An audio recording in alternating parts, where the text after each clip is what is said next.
Welcome back to the Romantasy Readers podcast. I'm Alley, and I'm joined by the lovely Nicole, and Hi. we have such an exciting episode for you today. Yes. Yes. We are recording this a little bit early, but when you, our listeners, are listening or watching this, it will be January 29th, which is one day before Oh, Crescent City 3 comes out. And we have a lot of fun things planned oh, in order to just help you make it 24 more hours.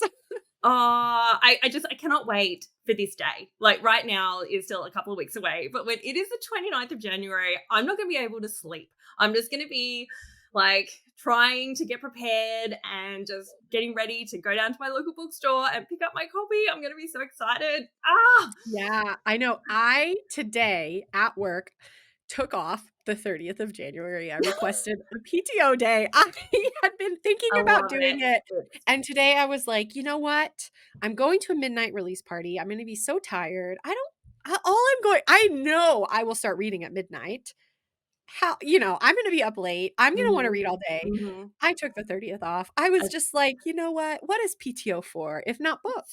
Exactly. It's a mental health day. It's a mass day. It should It's just be a like a mass public day. holiday, basically, for I every would get reader. no work done that day No, anyway, so no, I'm really helping the company out by using no, it what's as a gonna be so day off. interesting is whether I get my copy first or you get your copy first, because it comes out here on the 30th of Jan, but we don't have any midnight releases because, I don't know, we don't have big enough bookstores, but we're a day ahead. So I might get my copy first. Maybe. We're gonna have to see who gets it first. And I then don't I will die if you have it and you're, like, reading it and it's still the 29th of January, I will not be okay.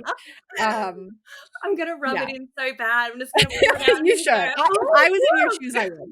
Yeah, I would do the same if I was in your shoes, for sure. Yeah, yeah, but Um I can't wait. So, before we just get into all of the fun, like, questions that we have and theories that we have, we did promise our listeners that we would give you summaries of CC1, CC2, and A Court of Silver Flames. So, before we dive in, we're going to give you a summary of A Court of Silver Flames. It's as high level as we can go and as detailed as we can go without it being 25 pages. that's it. Oh, but look, I think, and I was saying to Ali, I think this one for me is so much easier to summarize compared to It is a quickly little bit reading easier. 1 and 2, because I'm just like, ACOSF is one of my favorite books. It is honestly between, A Court of Mist and Fury and ACOSF. It's just, I love it. And every time I read it, I'm so absorbed. I think that redemption arc for Nesta, that love story between Nesta and Cassian, it is such an easy Yes. read. It's so enjoyable. I could probably give you this summary off the top of my head. It may involve a lot of spice, but it would be there. It would be there. I know. I think I have, like, one line in my summary, which you guys are about to hear, where I'm like, "And Cassian and Nesta do other things." Winky face. Like that.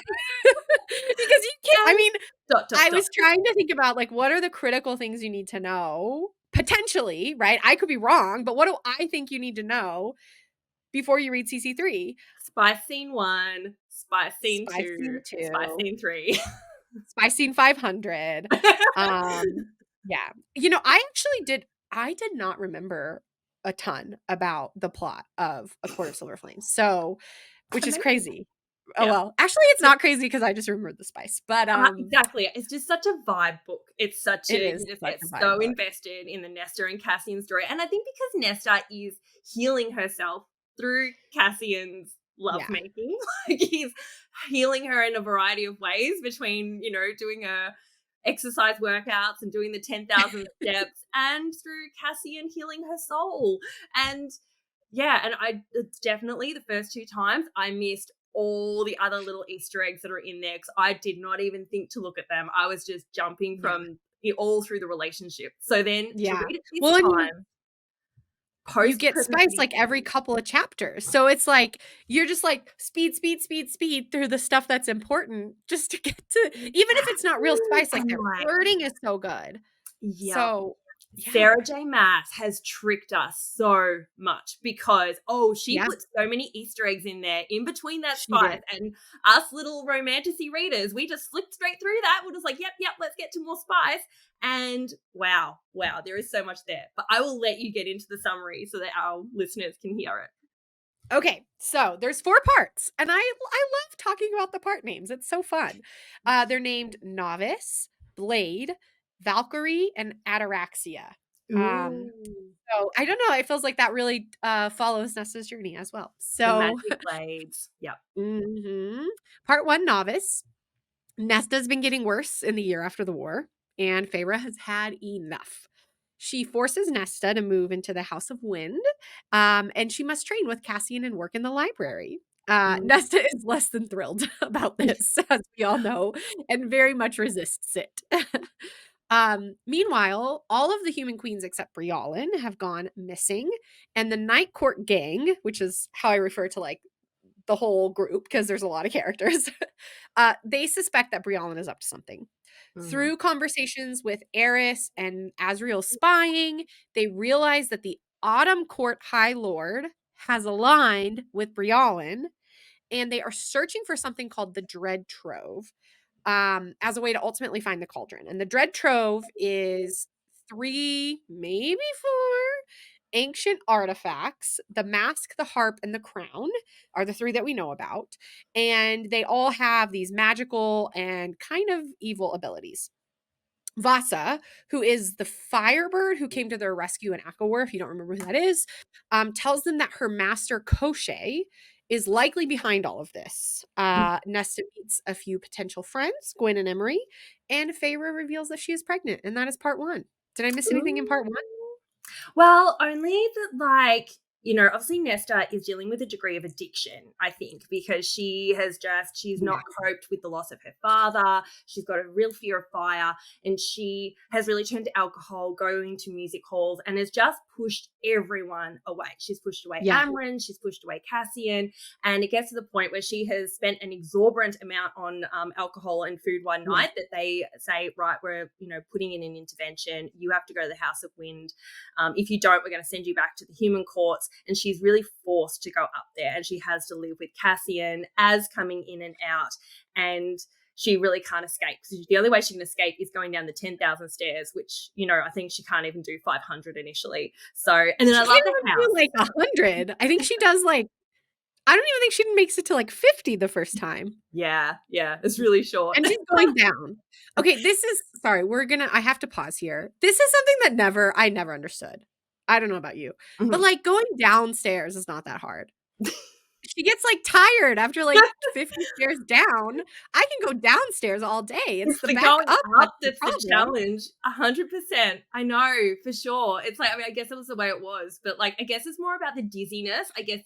And look, I will say, having climbed a mountain in New Zealand, I climbed this Roy's Peak, which it is such a hard climb, but I'm a pretty fit person. So I was like, oh yeah, this will be fine. And it was 4 hours of torture. And I thought the uphill was going to be the bad bit, but it was the downhill, because the downhill, it's like you're hitting your shins the whole time. Just, Okay. it hurts. So you're using a different set of muscles. So I guess if you're really unfit and you haven't been eating the way that Nesta has, I guess you wouldn't even have the fitness to hold yourself up to be going down the stairs. But I Oh, know yeah. Okay. 100% what you're saying. I always think if she was so exhausted at the downstairs part, how on earth would she get herself back up the stairs I after know. that? I know. I know.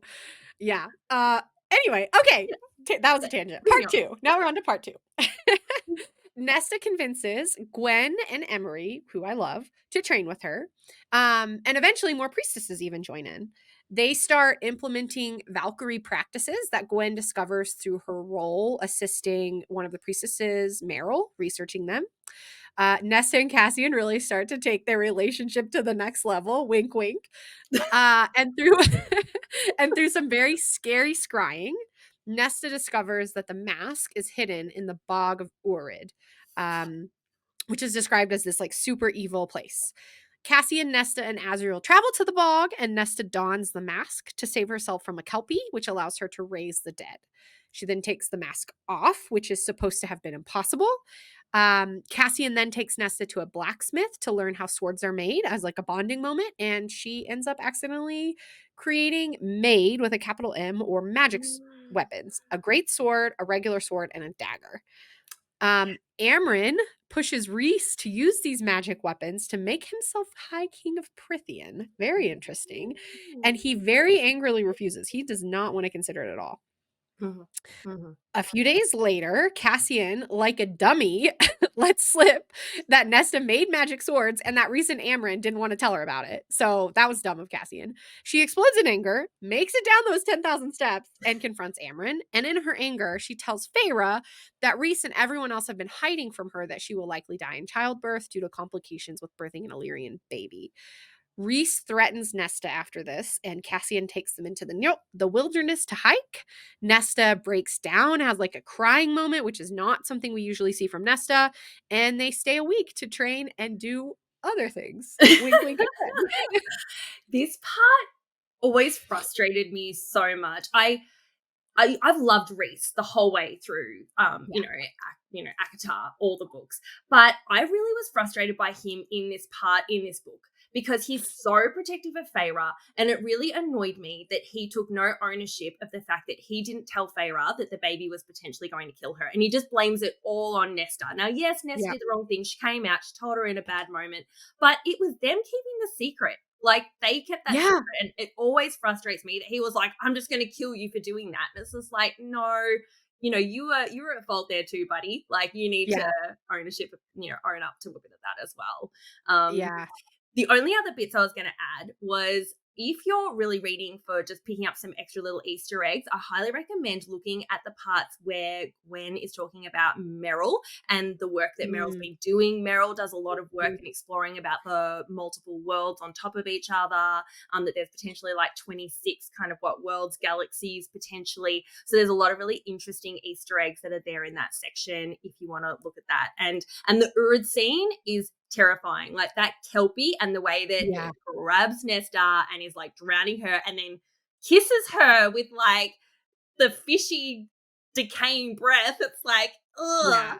And then they find out later that like the Kelpie wanted to make her his bride, and like gross. That was a scary scene for really sure. disturbing. I cannot imagine like what that will look like in the TV show. Like, that they better nail it. They better make it super scary. 100%. But then when Nesta manages to draw the mask to herself, like she calls to it and it comes to her, and then she just turns kick ass and completely destroys them all, and she becomes what they call her Lady Death. Like, she's just so powerful, and it's awesome. Yeah.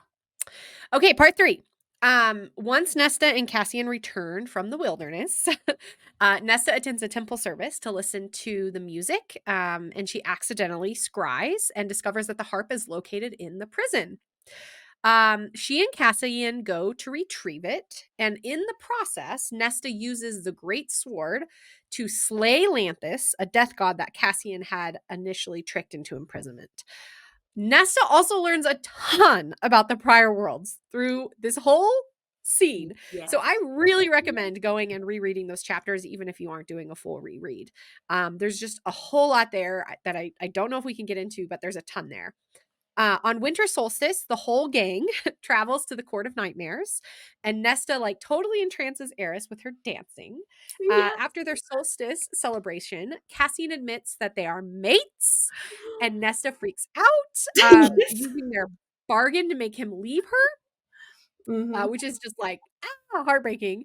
Then she visits Emery in the Illyrian camp, and Gwen even braves leaving the library to come too, and they have a girls' night. And through that girls' night, Nesta realizes that she's ready to accept the mating bond. She's going to tell Cassian the next day, and then they're stolen in the night, and that's how part 3 ends. Yes, when they have like winter solstice and Cassian waits to give her the gift, like when they're just the two of them privately, and that's when she tries to push him away. Like, she tries to say, no, I should marry Eris, and he thinks it's because I'm a bastard, and she's like, no, it's because I'm not worthy of you. And then you're just like, oh my God, oh my God. And then Cassian's just like, nope, you're mine. You're mine. I am yours. And they connect and they kind of half accept the mate thing at that time. But Right, right, but she can't use the word, no, the she word can't freaks use her the out. word. She's not ready to accept it yet. And we find out later on that's because she doesn't want to let go of her humanity. That she feels that is the last connection to her humanity. And once she lets that go and accepts that, it's just letting all that go. So, That makes her accept, like, oh, she's really a fae, she was yes, changed against her will, and that is a scary thing for her. yes, Yeah. yes. Oh, but Okay, the blood right, it's a part very 4, part intense 4. scene. Yeah. Part 4, Nesta, Gwen, and Emery wake up in the Blood Rite, the Illyrian contest to become a true warrior. Cassian discovers what happened and loses his shit, but realizes that there's nothing they can do and trusts Nesta to take care of herself. Yep. Eris is missing, so Cassian goes with Azriel to spy on Briallyn to see if she has been taken, or he has been taken. Eris emerges with Briallyn, and at first they think that he's betrayed them, but they realize he was actually just trying to like double cross Briallyn. Koshe appears, and in the shuffle, Azriel gets away with Eris, but Cassian is taken under Briallyn's thrall with the crown from the Dread Trove. She forces him to Romual's Peak to harm Nesta, where she orders Cassian to kill, but isn't specific that it must be Nesta he kills. He somehow, the little trickster, fakes stabbing himself. Nesta doesn't know that, though, and she explodes with cow power and unalives or unexistences Briallyn. Then she and Cassian have a sweet little moment being mates, but it's not long lasting because more appears telling them that Feyre is dying in childbirth. They rush to her side. It's these scenes just get me every time. I was like Oh, crying even last night as I was just doing the summary. oh, I know, I know. Ugh, I Oh, know.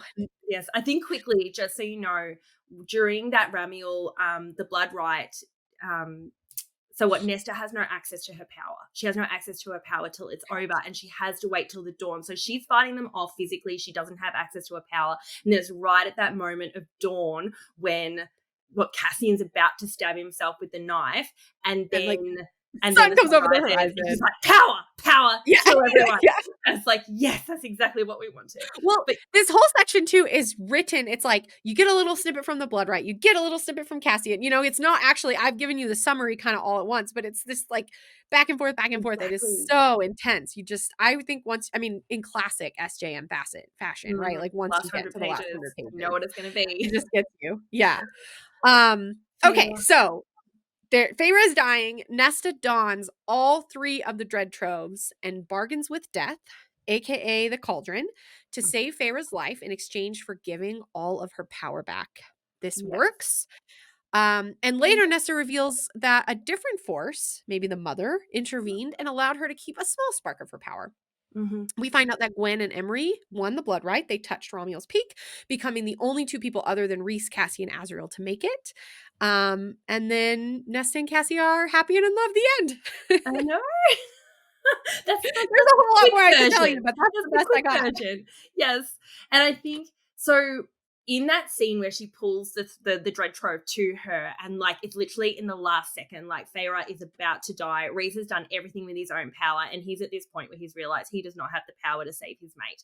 And this is the last chance. And this is Nesta realizing that she loves her sister and that she does not want her to go and she's willing to do anything to save her in this moment. So she pulls out that harp, remembering that it has 26 strings. Think about the 26 and the different worlds, dimensions Yeah. on top of each other.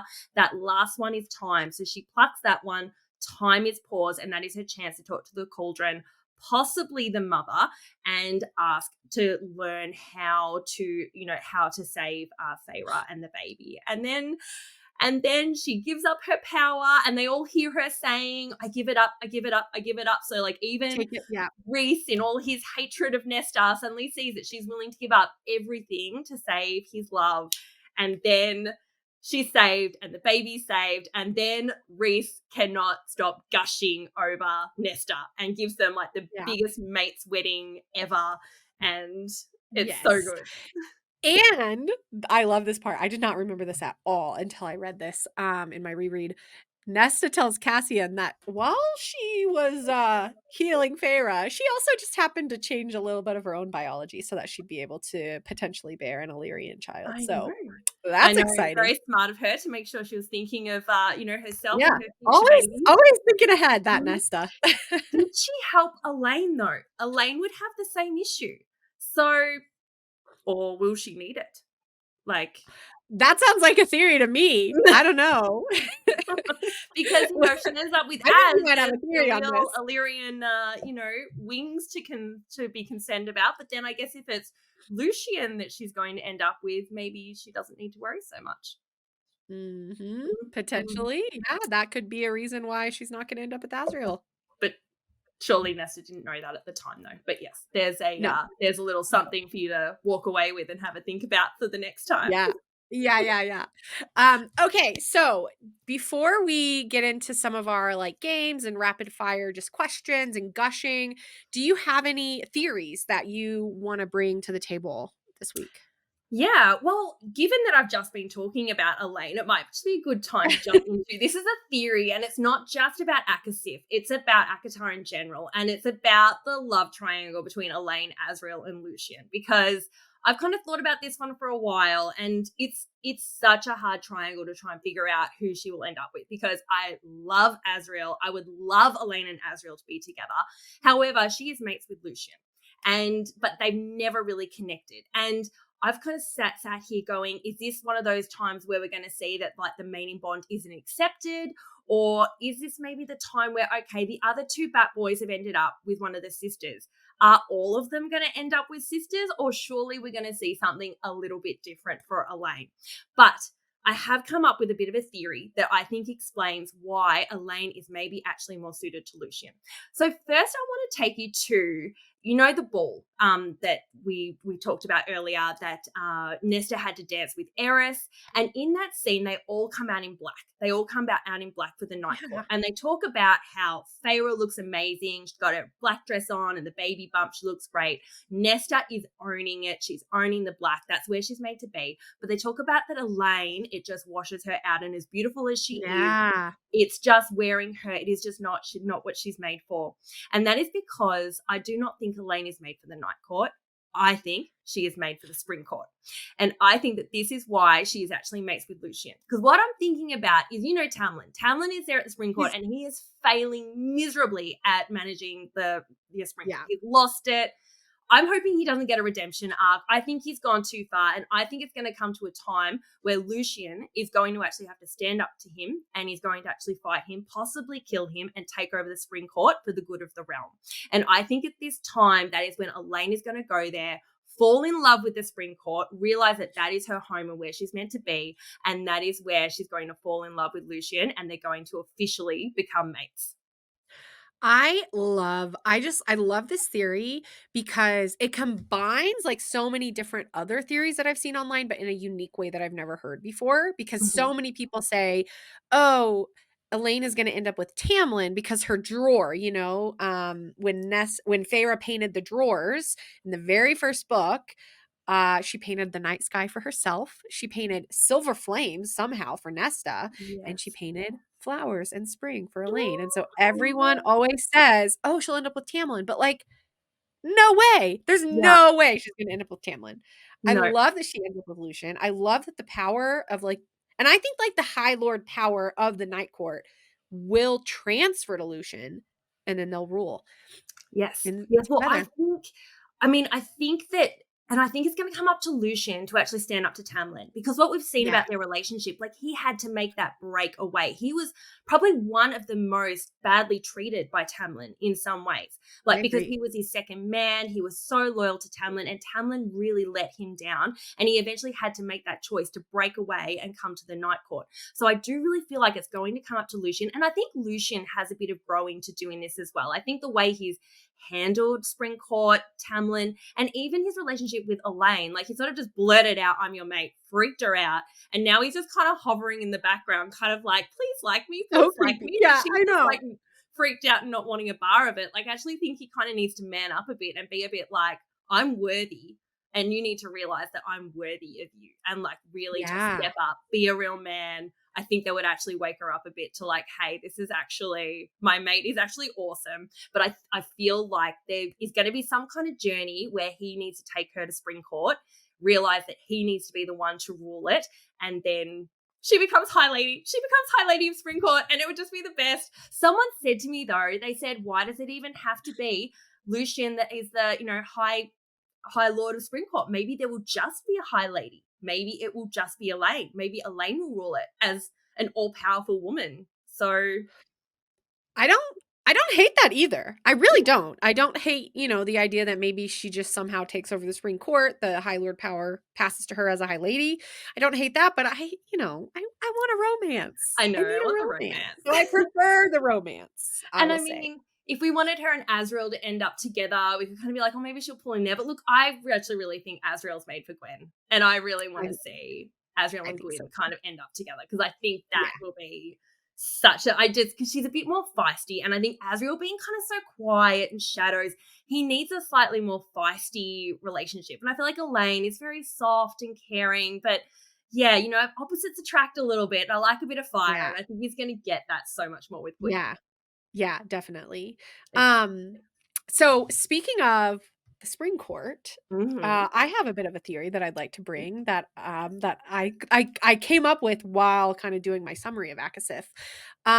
So number one, everything about Lanthus is so interesting. You guys Yeah. should just go and like read all that stuff about Lanthus if you don't have time to do a full reread. But what I noticed in ACOSF is when Cassian is first telling Nesta about Lanthus, he says that he's a death god. That's really Mm-hmm. interesting.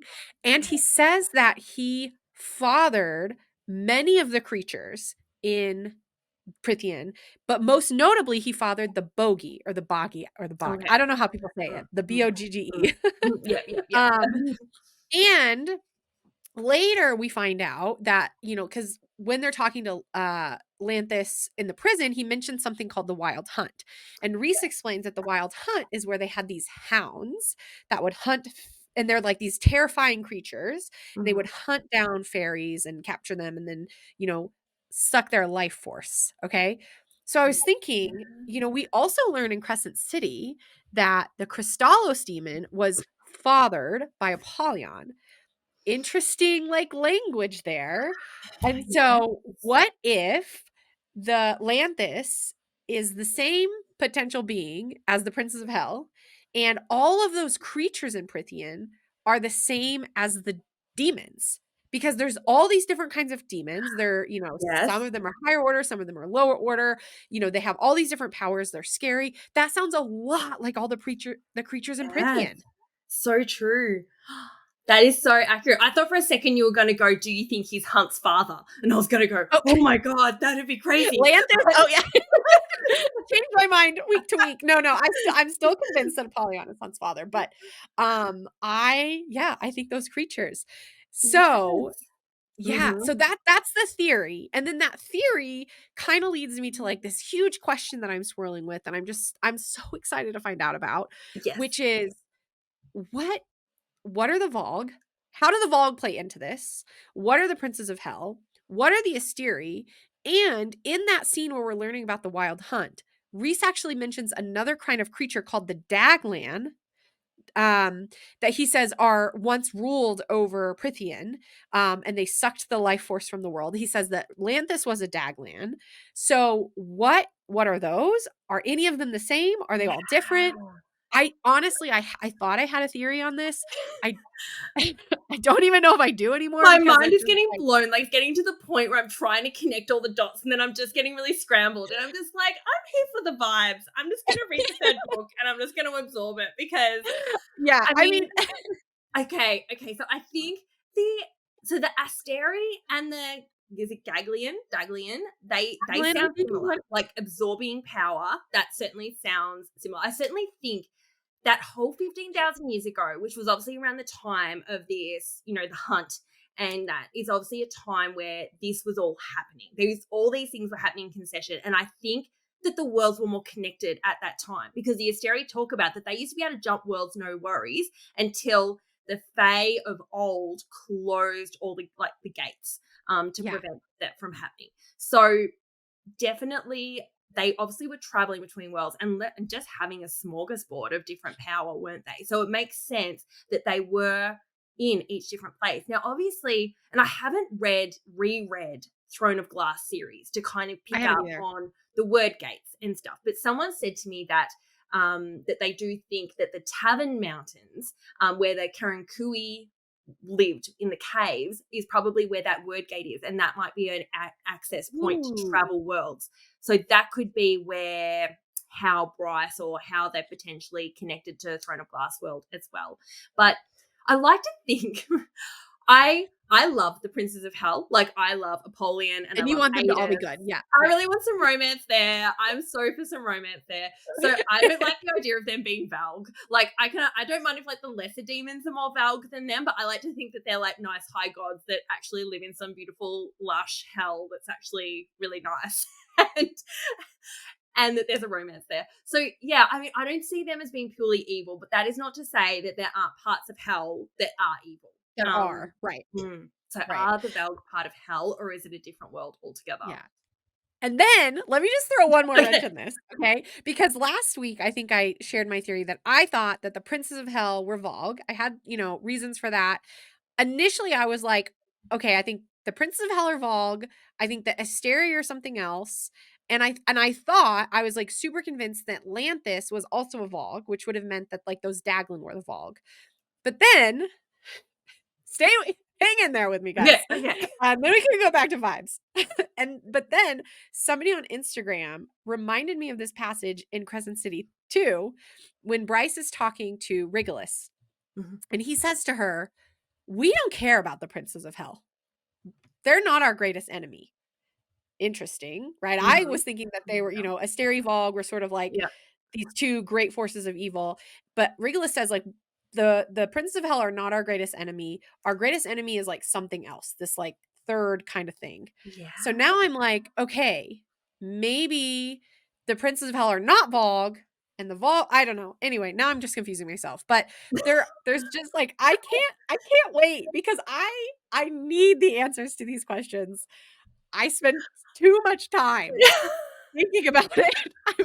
Clearly, my brain is like shutting I down because know, I I need know. the answers We were to these questions. actually, guys, we were talking before we started filming about how it is so much harder to theorize Yeah. Math's universe than it is to theorize for like Fourth Wing and Iron Flame. Like, I think the style of Yeah. writing is different. Like, when Rebecca Yarros writes, she writes it like a puzzle. Like, she leaves all these little Easter eggs, and it's almost like a mathematical equation that if you can figure out the little Easter eggs, you can figure out the solution. So it's like really achievable. Whereas Math's universe is like anything can happen. Anything can Yeah. happen. Right. Anything can change. Right. You can get no information and then boom, Bryce is in, Akatar world. So it's like it can just really throw you. So it's like you're trying to theorize, but then you're just like, who knows? Anything can happen. Well, and there's so many books. There's so many books. There's so many details. We don't really know at what point SJM decided to like connect all the worlds. Was she thinking about that as early as the first Throne of Glass book? That's Did that crazy. come to her halfway through? Did it not come to her till ACOTAR? I mean, I have no idea. So it's like any little detail could matter. Any detail in, this like 16 book universe could be important, but it also could just be a silly detail. So I think of a new detail and I'm like, oh, that changes this and that changes this. And Yeah. Yeah. I I I do not need answers believe to some of these things so I that do I not can believe like that there sleep are at night. any silly details. I think that obviously Sarah J Maas didn't know how big she was going to be when she first started, but I think she always spoke about having sort of this universe that all of them were somewhat connected. And I think she might have laid Easter eggs with the possibility of these things Yeah. happening. But yeah, and I think maybe in her more recent books, she has definitely prepared for it more. Maybe in the first ones, there might not be as many of those hints, but I think coming into, as I say, my biggest focus has been reading Crescent City Green 2, Yeah. ACOSF, and I haven't read Kingdom of Ash again, but I imagine if I did, that will have a lot of Easter eggs in it as well. I know. So yeah, I completely agree I'm with you. kind of just saving. I was thinking like I'll do my CC3 read And then Mhm. depending on like if I just get obsessed, then I can go back and do my Throne of Glass reread as like my way to process it, That's you it. know, and And, can and make more theories, you know, and get back into a cycle of my brain won't shut off. I'll only it get a is small so respite. fun. It is so fun to come back Yeah, into Mass universe and go through all this because I read these books, like, I got into Mass years ago. So for me, like, to refresh and all this, it was same. so nice. It was almost like the first time again. It was almost like, oh, I'd forgotten all that. So it's so nice to come back and get all that again. But it's so nice to bring that to this podcast and actually be able to talk about all these theories, all these thoughts, and what is potentially going to come because she is apparently bringing us 7 new books. 7. 7? Well, I hope and it's I think at least 3 of them, maybe 4 of them are like a totally like another 7. series. But Yes. then my question is like, okay, but is that the series gonna connect to the Maas-verse? Or Oh is god. like is it gonna be like outside of it? Or are we gonna add this Oh, like 4th like is she fandom? gonna bring us, like, dragons? Is she gonna, like, do, like, a 4th wing Sarah J I think Maas it's I've heard version? that it's like supposed to be Nordic, like Ooh, Norse okay. gods, Norse mythology, like Nice. Vikings. I like it. So, So but much I could fun. easily see it being like a Viking Fae world that connects to the Mass-verse. And then we have 100%. this whole 4th series to like theorize and contend with. I love it. I love it so Yeah. much. I love it. Yeah, so good. Okay. Alright. I now that we're done with theories, I think we're gonna play a little bit of a game, a little fast and furious question answering that Nicole has put together. Alright. So what do you got for me? Lay it on me. Okay. All right. I have 60 seconds of rapid fire questions, right? So you've got to answer these questions as fast as you can in 60 seconds. I'm going to get my Okay. clock up. I'm going to set the So stopwatch. I can't keep talking is what you're saying. I can't go on Well, tangents. I yeah, have to you'll just run out of like time. So if you want to try and answer yeah. the Okay. questions, I mean, okay, so most of them are yes or no, but there's the odd one that you can try and give an answer to. All right. So are Okay, you I'm ready. ready? I'm ready. I'm Go. ready. All right. Ready? And go. Will Throne of Glass be in Crescent City 3? Yes. How will Bryce travel between worlds? The horn with like Reese's power. Okay. Are Bryce and Hunt endgame? No. Ooh. What do you think hell will be like? I think it'll be dark and cold. Okay. Do you think Rune is going to die? Yes. Ooh. Okay. Will Rune travel to Akatar? And if so, how? Yes. I think Bryce is gonna go back for him. Okay. Okay. Will Aelin be pregnant? No. Okay. Are Az and Nesta traveling between worlds with Bryce? No. Okay. Will Aelin punch someone? Yes. Will Bryce's dancing skills come in useful? Yeah. Yeah. Okay. Are romance sparks going to fly in hell? Yes. Okay. Will we go back and forth between Akatar World and Crescent City in Crescent City 3? Yes. Are day and night endgame? Yes. Is Hunt part demon? Yes. Will something bad happen to Az? Oh, yes. I went over because I was just like, I need to get answers to all these questions. I can't just like stop it in a minute. I was like, no, I have to ask the rest of these questions. Yeah, it was so fun to do that, like, where it's, like, no context at all. You're just like, "I do think that," you know, like, "Is Rune gonna die?" I'm like, "Yeah, yeah, I know you're like, but I think he's but gonna come back I have alive." more to say. Yeah, yeah. I think that was such a fun game. We should play that in a future episode, but let us know, listeners, if you like that. Should we play it again with Nicole? Because I didn't prep these questions this time. It was just Nicole since I did the summary, but, that was really fun.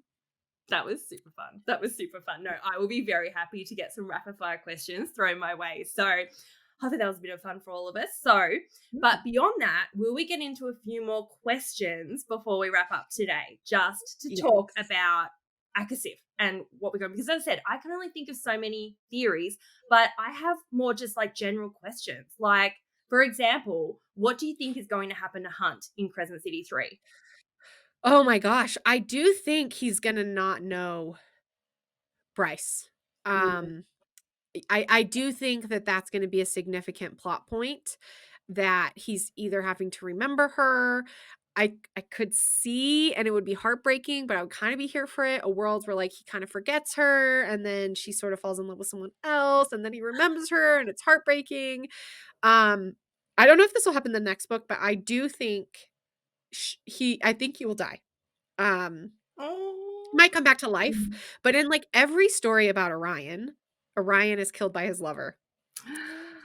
So, and I just don't think SJM would name him Orion if, like, she didn't wanna draw on those legends. I So, that's know. what I think. But yeah, at the same time, I feel like Sarah J Maas isn't really known to kill off main characters. Like, she's tended to only, first of all, she hasn't really killed off that many characters. And if she has, they've tended to be kind of the fifth wheel kind of character. Like, Yeah.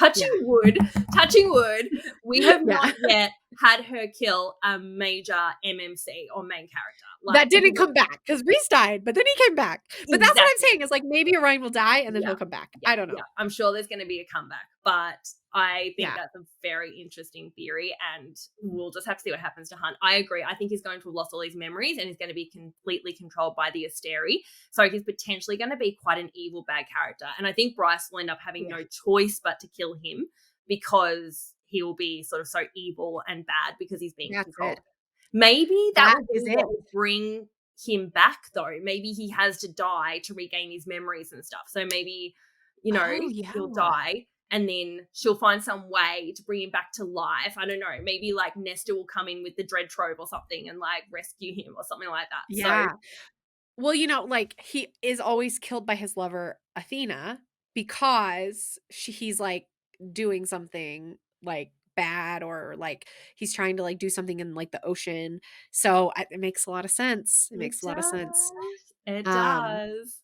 I'm so excited that we're gonna get to find out in, like, a couple of days from releasing this episode if we're right or not. Yeah, I know. I know. We're going to be able to jump Um, on here and share as we go through about which theories were correct and which ones were which so ones off. are wrong. Yeah. Yeah. Okay, I have a question for you. Mhm. Do you think that Mama Archeron is alive? And, like, do you think she matters in all of this?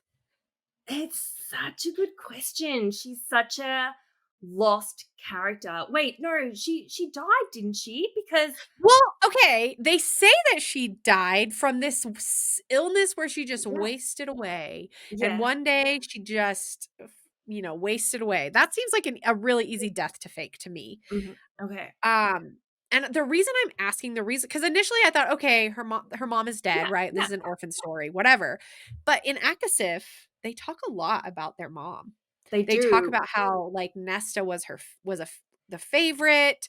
They just talk a lot about her, and I don't know, I feel like SGM doesn't do things, like, for no Mm, reason. that's very true. So, I guess um whether she is a major part that's going to come in the future or whether it was just around Nesta processing her emotions and that what right, sort of you never the know. trauma she almost got from her mum because her mum was very sort of harsh on her. She expected her to be this princess and she was kind of training her to be, to kind of rule kingdoms and things like that. So yeah, I mean, I would love to see that come back. That'd be an awesome twist. It would be so cool. And especially if she had a bigger role than we possibly think, like a connection to the Fae or something that we're not even Yeah, aware of. But I don't yeah. know. For me, it might be a bit of a stretch. Might be a bit of a stretch. Okay, But we'll wait alright. and Well, see. We'll I think that she was training Nesta to rule kingdoms because she knew what was coming for Nesta, see. but, Ooh. we'll see. I've heard some crazy theories I've heard online that I don't necessarily believe, but I love to just share crazy Yeah, theories. of People course. initially, like, in the early days of ACOTAR, theorized that she was, like, the daughter of the king of Hybern, and so, like, all Ooh. the Archeron sisters are, like, Hybern descendants. Other people, okay, this one's the craziest one. I don't buy this at all, but a lot of people online talk about how she is the River Queen's daughter. She somehow got, like, transported to the CC world and is the River Queen's daughter, and that's why we don't get the River Queen's daughter's name. Yes. So I've heard a lot of people like I've that theory, heard but I that don't like it. too. It's so interesting. And that whole River Queen's daughter is a very interesting character because the River Queen is so protective of her and kind of Yeah. almost talks about almost like she's been through trauma because she's like, oh, she can't Yeah. handle that. she can't do that. So it's like, what has she already been through? Whether she would even be aware of it, whether she possibly ended up somewhere with no memory and she, the River Queen actually took her in as her daughter, not actually knowing her history. We would only find that out by characters traveling back and forth, like potentially Nesta or Feyre or Yeah. Elaine going and seeing the River Queen's daughter Seeing to know her. if there was a connection. Yeah. I love it. Yeah. I always love a good theory, even if it's out there. Even if it's Even out if there, it's I'm here crazy, for it's it. fun to ponder. Right. This is kind of a more simple question, but I want to know what you think, right? And this is like, okay, so we just had the release, and I'm assuming everyone that's here has read ACOSF, has read Crescent City 3. So we just had the little snippet come out that as Nesta and Bryce are all kind of, together on this journey in Crescent City 3, how do you think they are going to communicate? Because what we know is Bryce speaks in the Old Fae language. And Right. I would think Nesta won't be able to speak that because she's from the human court. So I wouldn't think she would have learnt that Old Fae language. Maybe Az knows it, but what do you think? That's a really good question. I wonder if, like, the horn has some kind of translation ability. That would make sense to me since, like, Mm-hmm. the horn was designed to open up worlds, and so maybe it has, like, a translation ability. Um, the other thing I've thought about is Bryce is speaking in the old Fae language, but that's also not the language that she uses in her everyday life, Yes. in the Mm-hmm. CC books. Mm-hmm. So I'm just wondering if somehow, I mean, I guess if they spoke any common language, it would have come out at the end. So I guess my only thought is the horn, other than, like, I don't know, Nesta and Azriel are just really good at learning languages or Yeah, like something. I also What do you think? imagine Reese being Reese, he's probably gonna like either have a magic thing he can put on her so that they can all understand it, or he'll have some Oh, little device that he'll connect to her and he'll be like, okay, this will allow you guys to translate, because they often seem to have little gadgets like that they'll pull out and be like, this gadget will fix everything. So that's my yeah. theory, is that they'll have some Yeah. kind of gadget or magical like spell they can put on her so that they can all speak and communicate and understand each other. Yeah. So Okay, on that same topic about that little snippet released by SJM, where do you think those caves are? Because I have a theory. mhm. Do you what world do you think they're in? Where do you think they are? Oh, well, I was theorizing that it is Ramiel because That's what I think. because there's the three mountains in Akatar and they talk about their significance, and I think they are like, and they're from the old world. They're from the 15,000 years ago kind of era. They don't know what the significance, but I think that this will be where you can potentially travel. And the only one that hasn't really been explored is Ramiel. So I'm wondering whether there's like a monster that lives under Ramiel or something, but I feel like they're going to go in there because that's where potentially like the gate is going to be that will allow them to travel to Hell or to Crescent City. What do you think? Yeah, I think that it's like a cave at Ramiel. So Mhm. that's basically exactly what I think. And I think that Ramiel, like you, I think it's going to be really significant. They say in ACOSF that, we know for a fact that the Under the Mountain and the Prison Mountain all have these like underground courts, that were, and these Yeah. tunnel networks that were there well before, recent history. I think there's going to be a network of something important under Ramiel for sure. Yes. And why did they all build these build these under the mountain? Was there something they I needed know. to protect themselves from? Because it's like we don't normally choose to live under a mountain, right? We don't sort of go, "Hey, that's a great place to live, like nice views." Like you generally live somewhere like that for protection. So what used to be on like Akatar world that they needed to build an entire city underground? I think. That's a really good question. Mhm. That's a really good Mhm. question. And especially knowing, that like the Asteri created angels that can fly. Um Yes. Yes. He says Regulus says in CC2 that they actually had tried before to make angels and like didn't quite perfect it. And I have a theory that that's the Illyrians, that's how the Illyrian race kind of got made. Oh. And so maybe like whenever the Asteri were potentially in Prithian, they had like flying creatures, and so that's why they had to go into the Yeah. mountain. But I Well, think it's and a really there's good question. there's also that other sort of race that also have wings, but theirs are more the white feathery wings. So they could be the other ones that they tried with, because I imagine the Yeah, the emus have kind of peregrines. white feathery wings rather than the kind of bat Mhm. sort of wings. And so I would imagine that even they might be what they tried to do. Or would it be something more evil? Would it be more like, I don't know, some of the monsters we've seen in like Throne of Maybe it Glass? was the demons. Or Valg, or Or oh dog. my god. You can just keep going here. You can just You keep can just going. It keep could be this, going. it could be You that. can just keep going. Well, and, like, then you add in, like, the Vogue did all of their, like, making of their soldiers or whatever under a mountain, inside a mountain. That's Yes, interesting and significant. yes. So, No, that is, it's all gonna connect it's all somehow. coming together. It's all coming together. And then and we talked about this last week, but I'd love to bring it up again because this is definitely a theory that's blowing my mind. And this is around the Dusk Court. Like, that in Crescent City 2, they talk about Dusk.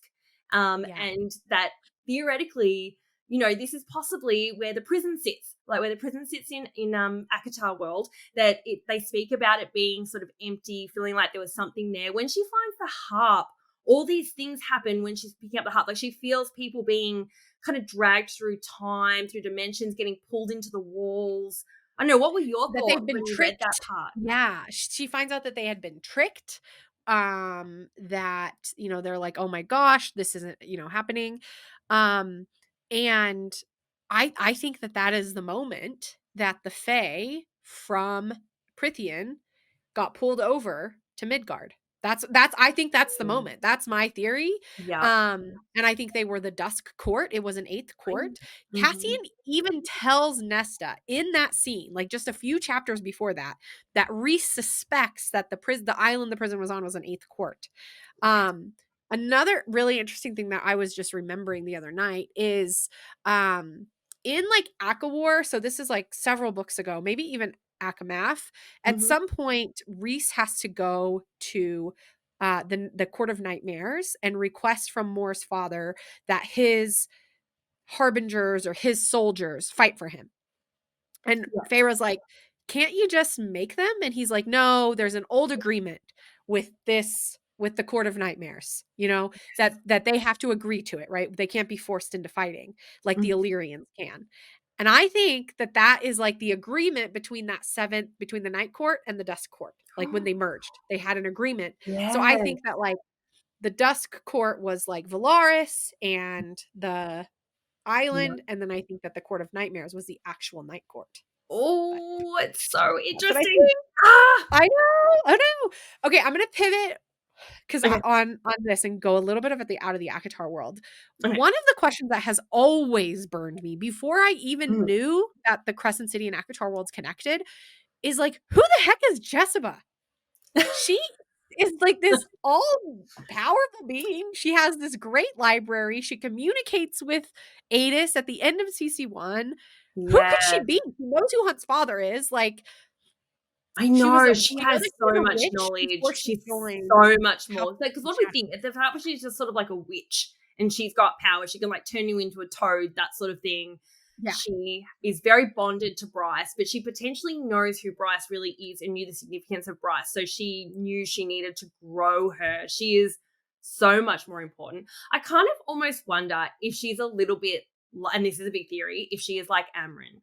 If she is maybe like Mm. Amryn, a whole different being altogether with her own set of magical powers that has come from somewhere else. So she knows the whole thing and she is maybe a lot older. Like she could be as old as the Asteri, but she has I maybe, think she is. yeah, but she sort of lived under the radar. She has managed to keep herself under Yes. the radar to sort of slowly, build up what she needed to help Midgard escape. And she could be trapped there just like the Asteri is, just like she's Yeah. ended up trapped there the same way Yeah. when everything closed off. But yeah, what do you think? What do you think she is? I I think she's definitely like super old. Mm. Because again, in that epilogue of CC1, she's talking to Adis and they talk about how they knew Hunt's father and they're like, "Oh, we're gonna bond together." And she's like, "Don't betray us this time," like demon or whatever. Ooh. So like this time, so I think she was there for the war with at least between the Princes of Hell and like when Thea was alive, like Yeah. when the So horn was that's last used. So I think she's super old. so that's I've kind 15,000 of years. been, That's yeah, God level. That's God that's level. God Like, level. that's Right. why Amryn makes more sense than just your standard Fae, or definitely just your standard witch. She is ageless, like, Yeah. for sure. I think she is also somehow connected to to hell Mhm. as like almost like a lost queen of theirs or something. Like, Ooh. so I don't have like a Yeah. fully fleshed out theory here, and I don't even really have evidence for this. So this is my vibes theory, Yep, but that's I fine. don't know. I'm getting the vibe that she is like a former queen of hell. That's Ooh, my I vibe. love it. Well, she is connected to House of Flame and Shadow. Like, so that Yes. would kind of make sense that that is kind of where she belongs, and that would be more hell connected. Um, yeah, I like that. I like that. There is Yeah. no evidence yet to suggest There's that. no All we evidence. know is that she's really old. She has those connections, and she could be like the hell intel. Like, she could be like their secret agent in Midgard that is connected to hell and is communicating with them. Like, maybe she's Yeah. the one that has kind of told them about what is going on with Bryce, what is going on with Hunt. Um, I like that. I say I at Yeah. least think that, or she's some kind of agent of hell that is like communicating and staying connected with hell to kind of drive things in a way that's going to benefit hell for the next war that's going to happen. Yeah. All right, I only have one more question, and it's a Okay. good one to wrap us up. Do you have any more questions? Things that are burning Well, in your brain? I have two, and maybe I'll ask one, and then I'll ask one. I mean, one's fairly quick. All right, and this was just around someone commented on my Instagram, and I was like, oh my god! So in the little snippet we just had with Nesta and Azrael, someone commented, "Now I understand why the next book is called House of Flame and Shadow." I saw And that comment, and I don't know if I understood it. well, because like Nesta is Silver Flame, and Az is Shadow. As Yes. okay, that okay, okay. So, Light bulb, yeah, light light bulbs. bulb moment. Oh my god, I love that idea. I love How that cool idea. That's so how cool is smart. that? That would be Yeah, so cool, because of course I was just like, "Oh, yep, House of Earth and Blood, House of Sky and Breath, House of Flame and Shadow." I didn't think about it. When someone said that, I was like, "Oh my god." I'm like, "Nesta is Silver Flames, as has Shadows." It's about maybe the three of them and the journey they're gonna go on. yeah. Which honestly, I'm so excited for because I am so excited for Nesta and Bryce to just have it out with each other and then eventually become friends. But first of all, they have to be super sassy. I just can't wait for it. I'm so excited for That's gonna be it. such a said. They're either gonna be thick as thieves from the get go, or they're gonna be like enemies and then have to slowly work at like working together and getting along, because they are Yeah, two very strong minded individuals that are a little bit different in the way they do things, that's for sure, and coming from yeah, very different worlds. Because like Bryce's world is all modern, telephones yeah. and everything, and then Nesta's is really kind of traditional. And Nesta got brought up in a very traditional way, with her mother Yes, and the she did. royalty, and she likes to dress quite, demurely, that sort of thing. She Whereas, Bryce is just like, tank tops and mini skirts and that sort of yeah. thing. So it's Nesta, Nesta is even like telling Cassian, like, I want the most outrageously lavish mating party ever, yeah, yeah. Whereas literally Bryce after the gym was like, yeah, I guess you're my mate. Cool, we're mates. Yeah. Like, like they are so different as people.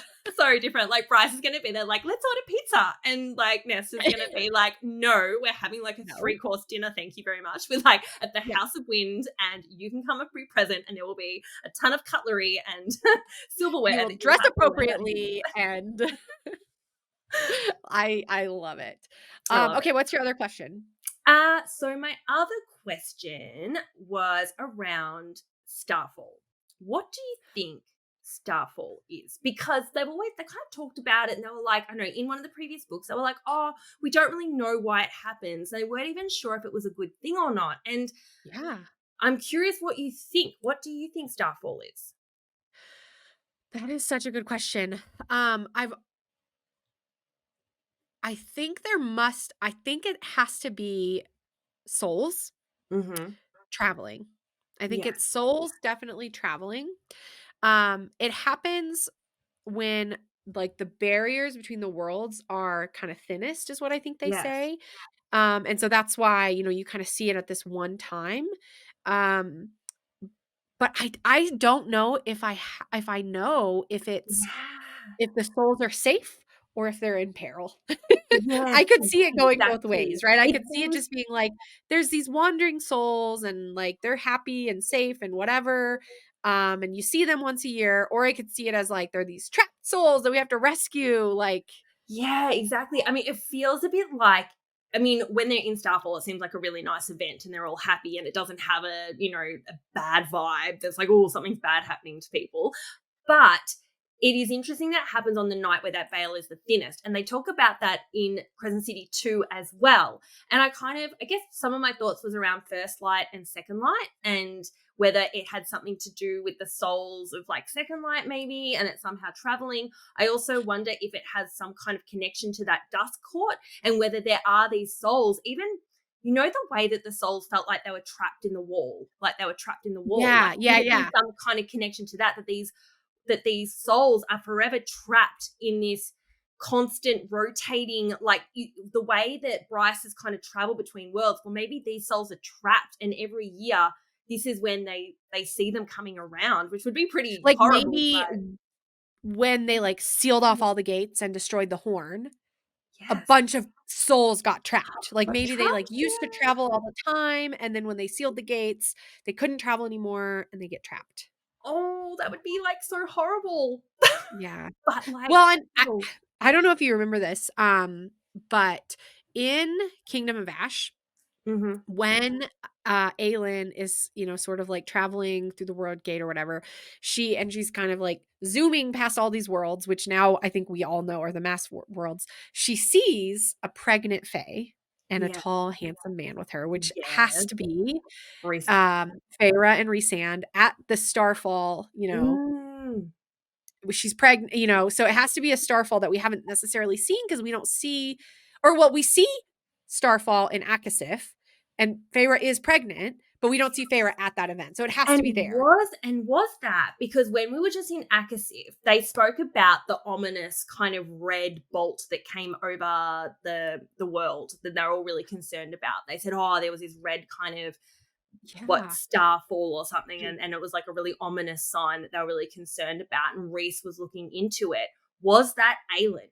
Because that would Aelin. have been around the right timeline, wouldn't it? Like It she was could heavily totally be pregnant. Aelin. Yeah, that could totally be Aelin. That's exciting, yeah. Ooh. But then, like, that doesn't necessarily answer our question about what is Mm. Starfall, like, what are all the other little gooey orbs that smash into people? It's really sad if they're, like, trapped souls and then they just, like, smash into your Smash eye, into people's faces, It's and like, everyone's like, "Oh, "Okay, this there's is a so nice. soul, bye." Look at these sparkles on me. It's so pretty. It's this Yeah, horrible I know. soul." It's like this super romantic moment, and, like, Feyre's sparkling, but it's potentially just, like, thousands of souls being destroyed. That would be not ideal. So hopefully it's something a little bit more positive. If anyone does have a Hopefully. theory out there about Starfall that is nicer than maybe what we're thinking with I need these a trapped nice one. souls, we would Yeah. love to hear it. We would love to hear if you have an alternative theory, but it's definitely something that I'm still not sure about and I'm so keen to get more information on. Yeah. Yeah. Okay, last question, and this one can be quick, but, like, what are you most excited for? Like, if you had to pick one thing that you're most excited for season 3, what is it? Oh, it's just to be in Akatar world again. Like Yeah. I want 100% Akatar and like 0% Crescent City. Crescent City? I just want to be in Yeah. Akatar. I just want to go and I want to find out about Azrael and I want to find out about Elaine and Gwyn, and I just want to get back with all those characters. It's been a few years since ACOSF came out. I'm dying to get more from Akatar World. I miss them. They're like my family that I haven't seen in years. I just want to be part of that world, and I don't even mind what happens. You know as well that I really want to see Hell. I would love to see if a relationship kind of develops between, what happens between Bryce, Adis, and Apollyon. So I'm hoping that Yes. happens, but I'm just here for the vibes. If we are in Akatar World, I'm going to be so freaking excited. That's just, yeah, that will be me. How about you? Yeah. Um, That's probably mine as well, but I'll come up with a different one. I have a silly one, and then I have, like, a not Okay. silly one. So the silly one is, like, I'm just excited to see how Bryce handles ACOTAR worlds, like, she's this Yes. amazing shooter, like, she has great aim at the shooting range, but, like, she's gonna be able to deal with just a sword and daggers? Yeah, Like, yeah. No, I'm really archery. excited to see if she's in ACOTAR world, like, her how she adjusts to Oh, that or even doesn't adjust even and what just that that's she's like. got, like, her mobile phone and everything like that Yeah, and resend and everything, it's just gonna be their minds are gonna be blown with all the modern yeah. technology and Yes, exactly. Just like that clash of those things. And like, okay, imagine if someone like Azriel went into the Crescent City world and is like experiencing mobile phones, guns, like all those things. Like oh. his poor little heart is just not gonna keep beating. He's And gonna be so no, overwhelmed. and Azriel's not like he's a more kinda delicate, quiet one. Like, Yeah, Cass yeah. would probably just, like, relish it. He'd just be like, Cassie would "Yeah, be we grab a cat." so into it. Yeah, yeah. Cassie would be so into He'd it. thrive. He'd thrive in that environment. But as it just kind of I feel like he'd be like, "I'm gonna cope with this, but I wanna go home soon." Like, I wanna go home Yeah. back to everything that I'm used to. Yeah. Yeah. So that's, like, the main one for me is just, like, that clash of the 2 worlds. I hope and I would be so excited to see how our different characters deal with being in the different worlds. That to me is, Yes, like, the thing that I'm most I excited love about. And that. then the silly one is, like, I'm just excited to get more content to keep theorizing about. Yes, Because, I we have all know. this stuff. Obviously, it's gonna be another, like, 800, 900 page book. I assume. God, it Yes, could be yes. 1,300 pages. Who knows? Um we should find out. We should research if, like, she's Yeah, how published a big page is count. it? I How don't know if big is that it? I don't know. I know. I'm gonna do that after this I'm podcast. gonna guess 937 pages. That's my Okay. guess. That's just I'm gonna what's your guess theory? 874. Okay. All right, there we go. We'll see who's right 936. in, like, a day. Um, 974. but yeah, That's I'm great. just excited for more theories. So I know, same, same. Yeah. I cannot Yeah. wait to get back into these worlds again. And yes, we're gonna have so many more theories and ideas. Just wait, and we're gonna share reactions. Do you guys even want us to like read certain chapters together? Like, I don't know if we'll be able to like manage ourselves. I feel like Ali's probably a faster reader than me, but maybe I'll get a head start because I'm on Australia time. But would you like to see us, like, if there's like a chapter 78 or something, like a massive, mind blowing chapter, do we need to save it and read it together so we can Read it have a together. reaction at the same time? Yeah, let us know. Um, let us know what you're excited for. I hope that you're listening to this podcast on the 29th and that you have less than 24 hours before you get your book. I hope that all of you attend an amazing midnight release party if they're available to you. And that you have fun and like meet cool people, meet cool SJM fans. That's all the time we have for today, but thank you so much for listening, and the next time you are listening to us, you will have at least started House of Flame and Shadow. Yes. So We'll leave you with exciting. that note. So exciting. All right, Bye. guys. Thank you so much. Bye.